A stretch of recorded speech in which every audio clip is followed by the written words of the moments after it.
अस्सलाम वालेकुम स्टूडेंट्स, आज हम अपने प्रीवियस टॉपिक को फर्दर कंटिन्यू करेंगे। हमने 3 रे डायग्राम्स को डिस्कस किया था कि अगर हम ऑब्जेक्ट को 2f के बियॉन्ड प्लेस करते हैं, ऑन 2f प्लेस करते हैं या between f and 2f place करते हैं तो इमेज की फॉर्मेशन कहाँ होगी। आज हम नेक्स्ट 2 रे डायग्राम्स को स्टडी करेंगे कि अगर हम ऑब्जेक्ट को प्लेस करते हैं एट एफ पे हम ऑब्जेक्ट को अगर प्लेस करते हैं तो जो लाइट रेज यहाँ से इमिट होंगी वो after refraction through lens become parallel. Light rays यहाँ से पास करेंगी, पास होने के बाद वो एक दूसरे के पैरेलल हो जाएंगी। ये लाइट रेज एक दूसरे के पैरेलल हो जाएंगी और ये इन्फिनिटी पे जाकर मीट करेंगी। यानी लाइट रेज पैरेलल हैं, ऐसा नहीं है कि ये मीट नहीं करेंगी। हम इसको रे डायग्राम में नहीं शो कर सकते कि ये कहाँ पर मीट करेंगी, लेकिन एक पॉइंट ऐसा आएगा जहाँ पर ये दोनों लाइट रेज मीट करेंगी, मिलेंगी। उस पॉइंट पर बेसिकली इमेज की फॉर्मेशन होगी। तो जब भी हम ऑब्जेक्ट को एफ पे प्लेस करेंगे तो इमेज जो है वो इन्फिनिटी पर बनेगा और हम इसको रे डायग्राम में शो नहीं कर सकते। नेक्स्ट, जब हम ऑब्जेक्ट को प्लेस करते हैं between O and F, optical centre और फोकल पॉइंट के दरमियान में जब हम ऑब्जेक्ट को प्लेस करते हैं तो रेज जो है रिफ्रैक्शन के बाद डाइवर्ज हो जाती हैं।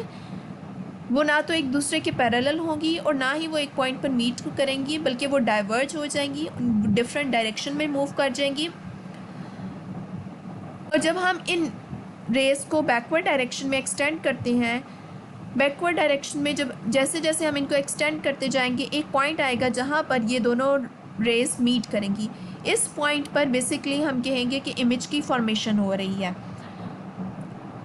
अब जहाँ पर ये इमेज की फॉर्मेशन हो रही होगी उधर हम एक एरो हेड बना देंगे और हम ये फाइंड करेंगे कि ये इमेज अब कैसा बन रहा होगा।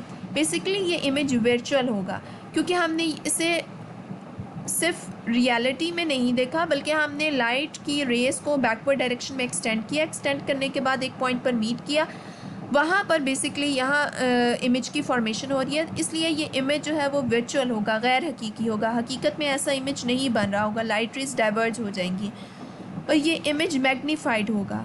इसका साइज़ यानी कि बहुत ज़्यादा बड़ा होगा एज़ कम्पेयर टू ऑब्जेक्ट, और ये इरेक्ट होगा, यानी इसकी डायरेक्शन और ऑब्जेक्ट की डायरेक्शन दोनों सेम होंगी। Next, in case of concave lens, concave lens के केस में हम ऑब्जेक्ट को जहाँ भी प्लेस कर दें, बेशक हम और एफ़ के दरमियान में प्लेस कर दें, बियॉन्ड एफ़ कर दें, बिटवीन एफ़ एंड 2f कर दें, हमेशा लाइट रेज जब कनकेव लेंस में से पास करती हैं तो वो डाइवर्ज हो जाती हैं, वो कभी भी कन्वर्ज नहीं होती। कनकेव लेंस हमेशा डाइवर्जिंग लेंस कहलाता है, डाइवर्ज कर देगा लाइट रेज को। जब हम इन लाइट रेज को बैकवर्ड डायरेक्शन में एक्सटेंड करेंगे तो ये लाइट रेज एक पॉइंट पर मीट करेंगी। जहाँ पर ये मीट करेंगी उस पॉइंट को हम नेम देंगे कि यहाँ पर इमेज की फॉर्मेशन हो रही है। इस केस में फिर हम स्टडी करते हैं कि जो इमेज कनकेव लेंस के केस में बनता है वो भी वर्चुअल होगा, कि असल में तो लाइट रेज जो है वो डाइवर्ज हो गई हैं, वो किसी पॉइंट पर मीट नहीं कर रही, लेकिन जब हम इनको बैकवर्ड डायरेक्शन में एक्सटेंड कर रहे हैं तो जिस पॉइंट पर वो मीट कर रही हैं उसको हम कह रहे हैं कि यहाँ इमेज की फॉर्मेशन हो रही है। तो ये इमेज वर्चुअल है, गैर हकीकी है, असल में लाइट रेज मीट नहीं कर रही है। इमेज और ऑब्जेक्ट की डायरेक्शन सेम होगी। इसका मतलब है कि इमेज जो है वो इरेक्ट है, लेकिन इमेज का साइज़ हमेशा ऑब्जेक्ट के साइज़ से स्मॉल होगा, इमेज हमेशा स्मॉल बनेगा। इसके ऊपर आप हेडिंग मार्क करोगे in case of concave lens.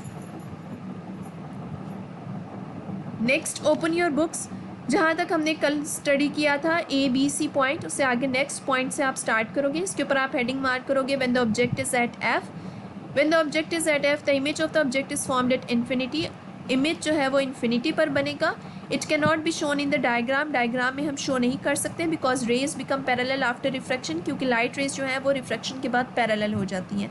When the object is between O and F, इसके ऊपर आप हेडिंग मार्क करोगे between O and F।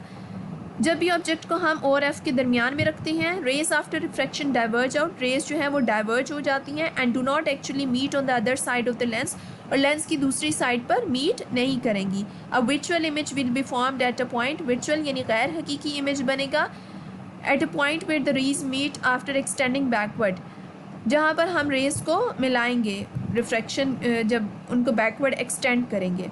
These rays will appear to come from the image, और हमें ऐसा लगेगा कि ये लाइट रेज जो है वो बेसिकली इमेज में से ही अपीयर हो रही है, यहीं से निकल रही हैं। The image will B magnified and erect, और इमेज हमेशा मैग्नीफाइड होगा यानी कि बहुत बड़ा होगा, और इरेक्ट होगा यानी उसकी डायरेक्शन और ऑब्जेक्ट की डायरेक्शन दोनों सेम होगी। In case of concave lens, draw ray diagrams by placing the object at different position as real image formed on the other side of the lens. You will come to know that rays diverge out.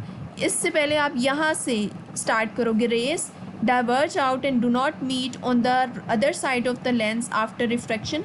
कि raise जो है वो diverge हो जाएंगी, वो meet नहीं करेंगी दूसरी साइड पर लेंस के जब वो रिफ्रैक्ट करेंगी. यहाँ से आप स्टार्ट करोगे, इससे ऊपर जो लाइंस हैं उनको आप कट कर दोगे.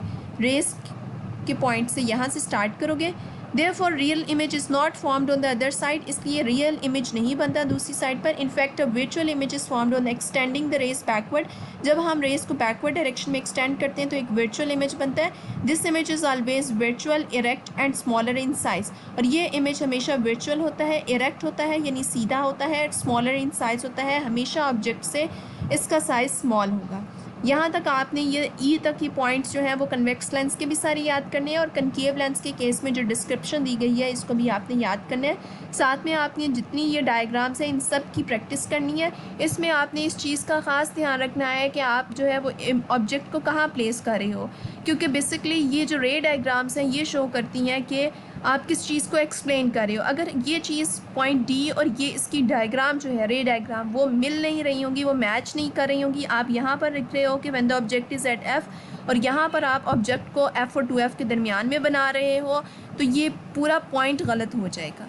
इसलिए आपने पॉइंट के अकॉर्डिंग डायग्राम बनानी है, उसकी बार बार प्रैक्टिस करनी है. हर पॉइंट की अपनी एक डायग्राम है, रे डायग्राम है, उस पॉइंट के साथ आपने वो डायग्राम बनानी है. Thank you.